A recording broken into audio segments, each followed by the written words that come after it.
Guys, tingnan niyo yung gear oil. 2 months na yan. Daily use. Pero malinis pa rin siya.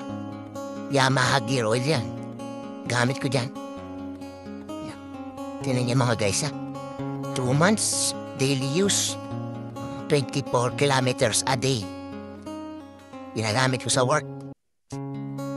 Tingnan niyo siya mga guys Malinis pa. Ilagaan nyo lang sa isang sasakyan o anumang motor o anuman. Underbone man yan o scooter. Tingnan naman natin ngayon yung engine oil. Blue ko ang gamit ko, Yamaha.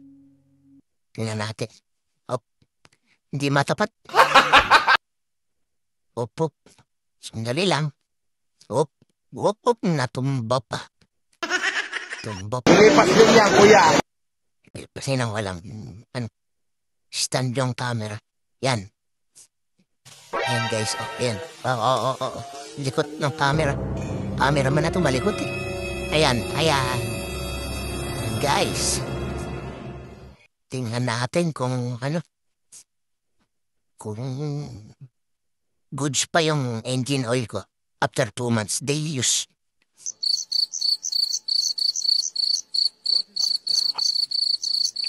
Wait lang guys. Mabagal lang angkol nyo. Yan. Ayan na guys. Tirahin na natin yan. Baka tirahin pa ng iba. Bawal yan! Yan. Bawal yan! DIY lang ako pang nagpapalit ng gear, coil, and engine oil. May gamit naman. Kung meron kayong gamit, huwag mo kayo pumunta na shop. Labor, 50 yata. Pero sa iyo lang is. Ayan Ayan guys. Habak ba rin natin matagal ang ampul nyo. Yun. Laluwagan ko na yan dyan. Ayan mga guys. Yan. Tingnan natin. Uy. Tumulog. Uy. Kulay blue pa mga guys 2 months. Blue pa rin siya.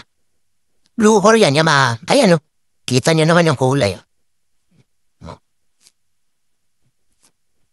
Blue pa siya mga guys. Ito namang gear oil. Gagamitin ko sa pagrepack ng pork ko. Yan ang gamit. Na bibili ng pork oil na sinasabi nila. Yan lang patalo na yan. Buena guys, nandito lang muna.